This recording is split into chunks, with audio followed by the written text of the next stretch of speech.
What's up, movie fans?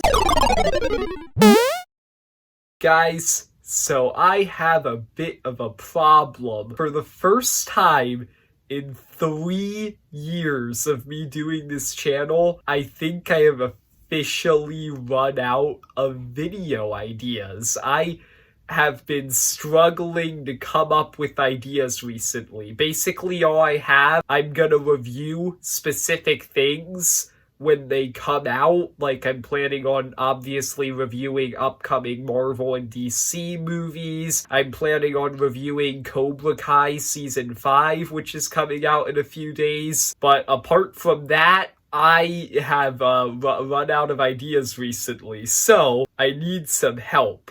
I need you people to comment video suggestions down below, and I'm gonna try and do some of your suggestions. If you guys can comment that, please do so. But anyway, on to the actual topic of today's video. I figured that since I don't really have any other ideas right now would be a good time to talk about a show that I've been wanting to talk about on this channel, but I haven't really gotten the chance to. This is a show called Only Murders in the Building. It's a Hulu original series. It's a mystery series, a mystery comedy. And I want to talk about it because I haven't really seen a lot of attention for this show online, which is surprising to me because it's really good and I think more people need to watch it. Today, I wanted to just recommend this show to you people.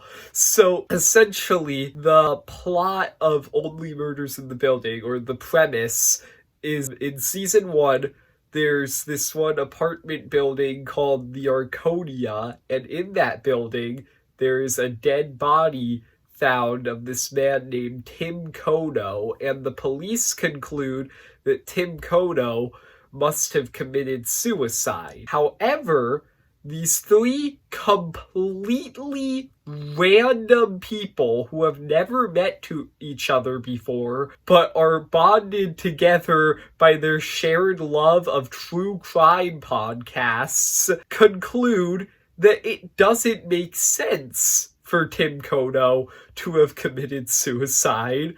So these 3 completely random people who have no detective training or anything like that whatsoever decide to team up with each other to solve the mystery of what actually happened to Tim Kono because they think that he was murdered. And this is a very funny, very good show, and that's why I wanted to recommend it. The main funny part of the show, like where most of the comedy comes from, is the fact that the show is centered around 3 completely random people trying to solve a murder, and these people just met each other. They're very different characters. There's Charles Hayden Savage, who's like this retired actor.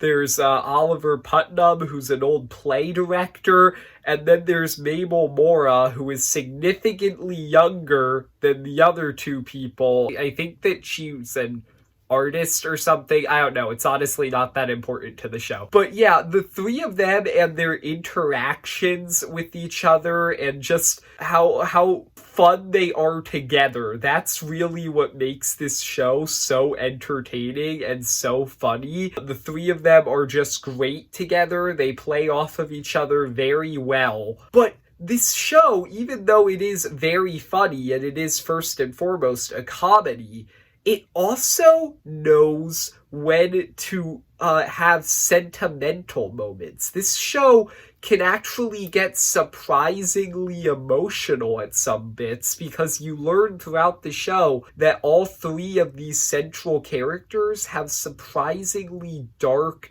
backstories. You learn new things about them throughout the show, and you kind of watch them as they try and push through this trauma that they each have. And I think that really made a lot of this show a lot more compelling, because these are characters that you really enjoy watching, and they also have a lot of depth to them. And as for the mystery aspect of this show, because this is a mystery show, that is also really good. This show, I think, does what all great mystery stories should do. It never places anything anywhere for no reason. Everything is important.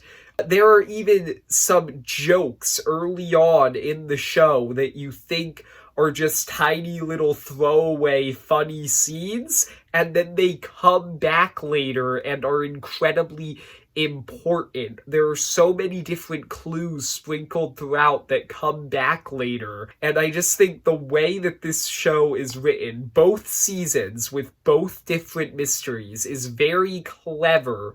The way that everything kind of ties into the final reveal. Now, there is a little bit of predictability in season 1, in my opinion, because it is possible to predict who the murderer is before the final episode, and I did. I knew who the murderer was going to be, because I think that it's kind of predictable in season 1. In season 2, on the other hand, I had no idea who the murderer was going to be, and I thought that they did a very nice job with that reveal. But just in season 1, I do think it's a little easy to see coming. So overall, yeah, this is a show that I just really enjoy, and I want more people to watch it. Yeah, you should watch Only Murders in the Building. It's a great show. I mean, I'm pretty sure this show is still standing at a 99% on Rotten Tomatoes right now. So if that doesn't convince you, I don't know what will. So yeah, I hope you enjoyed. If you did, leave a like and subscribe. Comment video suggestions, please. I need those. And then also comment if you've seen this show. Do you also really like it? See ya, movie fans.